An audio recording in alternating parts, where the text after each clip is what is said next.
اس episode کے آغاز میں آپ دیکھیں گے ایناگول کی فتح کے بعد عثمان والے ایناگول میں موجود تھے اور شیخ ادبالی کہہ رہے تھے ہر نفس کو موت کا ذائقہ چکھنا ہے، حتیٰ کہ ہمارے رسول صلی اللہ علیہ وآلہ وسلم نے بھی موت کا ذائقہ چکھا تھا، اور آپ صلی اللہ علیہ وآلہ وسلم کے ساتھ ساتھ جب ہمارا وقت بھی آئے گا ہم بھی موت کا ذائقہ چکھیں گے۔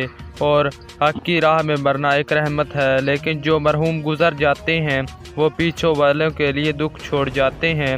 لیکن دنیا ایک مسافر خانہ ہے، لیکن اصل زندگی تو آخرت ہے۔ اللہ ہم سب کو آخرت میں دوبارہ ملوائے۔ یہ سن کر سب لوگ کہتے ہیں آمین، جس کے بعد عثمان صاحب کہتے ہیں بینگے خاتون، آپ اپنے دل کو مایوس نہ کریں، آپ اپنی امید نہ کھوئیں، ہم اکتم صاحب اور دوسرے شہداء کا انتقام ضرور لیں گے۔ یہ سن کر بینگے خاتون کہتی ہیں ہمیں آپ پر یقین ہے عثمان صاحب، لیکن کیا آپ ہمارا انتقام نعمان کے ماتحت ہو کر لیں گے؟ یہ سنتے ہی وہ منظر سامنے آتا ہے جہاں پر پچھلی قسط کا اختتام ہوا تھا۔ نعمان کہتا ہے اگر تم چاہتے ہو کہ اکتم کی موت آخری موت ہو تو تمہیں میرے ماتحت ہونا ہوگا عثمان، اور اگر تم میرے ماتحت نہیں آتے تو تمہارے پیاروں کی جانیں تمہارے سامنے لوں گا۔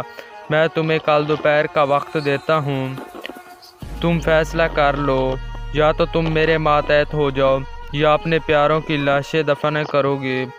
اس خیال کے بعد بینگے خاتون کہہ رہی تھی اس مرتبہ انتقام لینے کے لیے میرے خاندان میں سے کس کو قربان کریں گے؟ آپ میرے خاندان میں سے کسی کو مت چھونا، اگر آپ کسی کو قربان کرنا چاہتے ہیں تو آپ مجھے کریں۔ یہ سن کر عثمان کہتے ہیں بینگے خاتون، آپ کے الفاظ خنجر سے بھی زیادہ تیز ہیں۔ میں جانتا ہوں کہ آپ بہت زیادہ تکلیف میں ہیں، لیکن بہت جلد ہم ایک ہی خاندان ہونے والے ہیں۔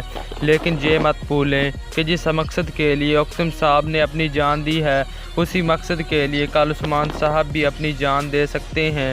ہمارا مقصد ہر چیز سے بڑھ کر ہے۔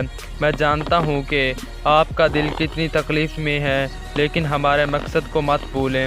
اسی دوران بران اندر آ جاتا ہے اور کہتا ہے سردار، نعمان اسمیان سلطان سے ملنے کے لیے سوگوت پہنچ گیا ہے۔ یہ سن کر عثمان بیٹھنے کے لیے کہتا ہے اور پھر کہتا ہے وہ ضرور وہاں اس سے حساب لینے گیا ہوگا، لیکن وہ نہیں جانتے والدہ سلطان کس کے ساتھ ہے۔ ہم تدابیر اختیار کریں گے اور دیکھیں گے کیا ہو رہا ہے۔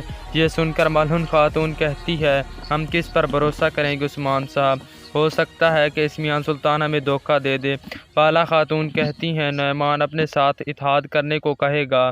بینگے خاتون کہتی ہیں ہم کس پر یقین کریں عثمان صاحب، اسمیان کو اتحادی رہنے کا کہا ہے، ترگت صاحب نے کہا اس نے پیشکش کی تو ہم اس کے ساتھ ہاتھ ملائیں گے، لیکن اس نے ہم پر حملہ کرنے کی کوشش کی تو ہم اس کا ہاتھ کاٹ دیں گے۔ عثمان صاحب کہتے ہیں ہمیں یہ نہیں بھولنا چاہیے کہ دونوں کا مقصد ہمیں نقصان پہنچانا ہے۔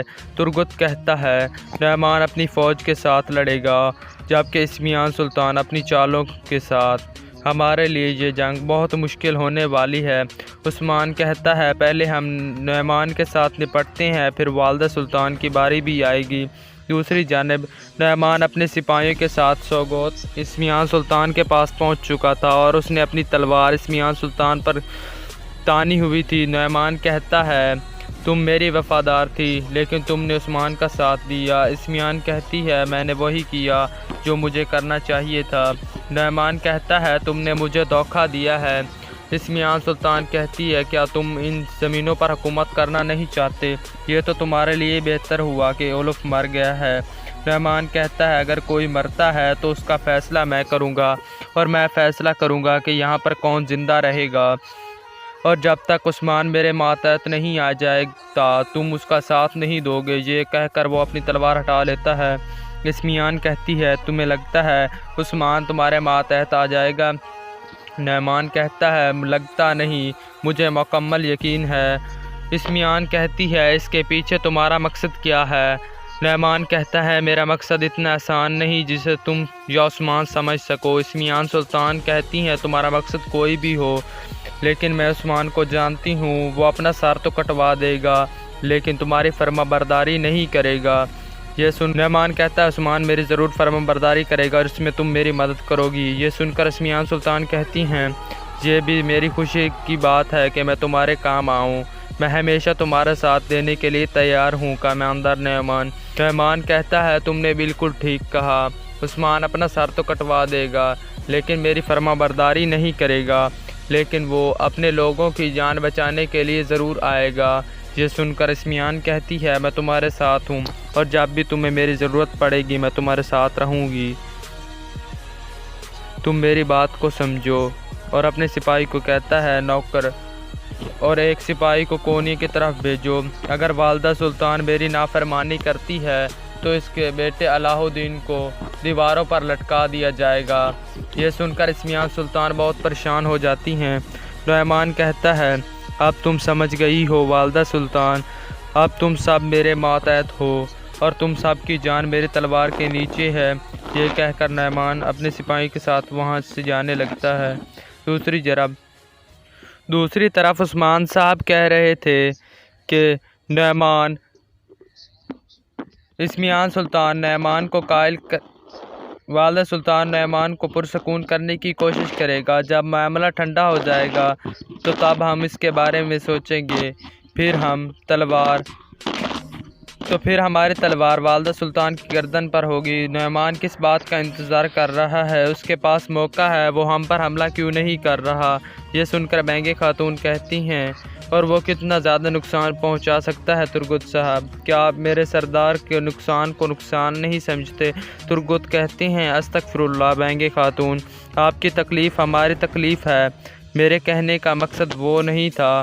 نعمان اپنی پوری طاقت کے ساتھ ہماری سرزمینوں پر حملہ کر سکتا ہے اور اس کے پاس اتنی طاقت بھی ہے، لیکن اب تک وہ ہم پر حملہ نہیں کر رہا۔ ملہون خاتون کہتی ہیں ہم جانتے ہیں کہ وہ حملہ نہیں کر رہا، لیکن وہ آپ کو اپنے ساتھ کیوں ملانا چاہتا ہے عثمان صاحب؟ عثمان کہتا ہے یہ میں بھی نہیں جانتا کہ وہ ایسا کیوں کر رہا ہے، مجھے لگتا تھا کہ وہ اپنی فوج پر یہاں پر حملہ کرے گا اور یقینی طور پر فتح حاصل کرنے کی کوشش کرے گا، لیکن اس نے ایسا نہیں کیا، یقیناً اس کا کوئی مقصد ہوگا، ایک بہت بڑا مقصد۔ یہ سن کر بالا خاتون کہتی ہیں